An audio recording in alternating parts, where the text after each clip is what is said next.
Simula nga po mga idol ng mabuo ng Houston Rockets ang bagong super team ngayong off-season, isa nga sila sa pinakamalakas na kupunan ngayon sa Western Conference at may pinakamalaking tsansang magkampiyon next season.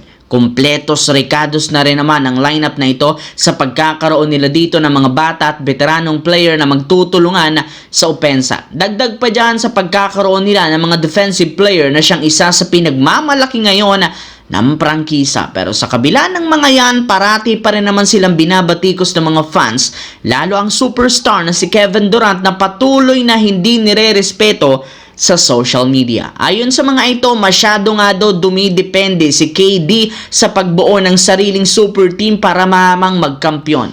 Sumasali nga siya sa mas malalakas na kupunan kaysa piliin itong bumuo ng sariling kupunan. Kaya dahil sa paulit-ulit niya itong ginagawa, nawawalan na rin naman ng respeto sa kanya ang ilang mga fans na rason bakit tinatrash talk nila ito sa social media sa kabila ng mga nagawa nitong malalaking achievement sa NBA. Samantala, sinabi nga ni LeBron James hindi siya magre-request ng trade sa Los Angeles Lakers at mananatili sa team para sa ika-23rd season. Pero sa kabila niyan, nananatiling questionable ang future ni LeBron na siyang rason bakit posibleng magkawatak-watak ang Big 3 ni na Luka Doncic at Austin Reeves. Meron na lang naman natitirang isang taon si LeBron sa kanyang kontrata at kapag natapos na ito, pwede na siyang magretiro o di kay lumipat ng ibang kupunan. Bukod sa kanya, delikado rin naman ang kalagayan ni Austin Reeves dahil posibleng maging isa itong unrestricted free agent next year sa inaasahang hindi niya pagkuha sa player option. Kaya as of now,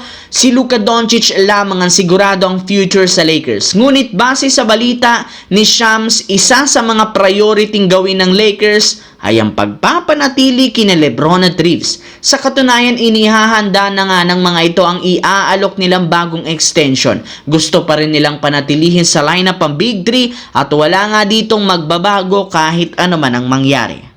Sa kabilang banda, nagawa ng Gilas Pilipinas na maipanalo kagabi ang qualification game laban sa host team na Saudi Arabia, 95-88 na rason bakit tuluyan silang nag-advance sa quarterfinals. Pero hindi rin naman naging madali para sa national team ang panalong ito dahil naging roller coaster nga ang bakbakan. In fact though, maaga silang nakalamang ng malaki sa umpisa na habol pa rin sila dito ng Saudi Arabia. Dehado nga sila sa huling segundo ng fourth quarter nang lumamang dito ang kalaban. Mabuti na lang literal binuhat ni Brownlee ang buong opensa ng Gilas sa clutch time nang magsunod-sunod ang mga tira nito, especially ang clutch 3-pointer niya na nagpuwersa sa overtime at nagbigay sa Gilas ng napakalaking momentum para i-take over ang extra time. Dahil sa kanya, nabuhayan ang lahat para kunin ang panalo sa overtime. Kaya malaki ang pasasalamat sa kanya ngayon ng buong team at lahat ng mga Pinoy fans, gayong ilang beses niya na nga itong nailigtas ang ating national team.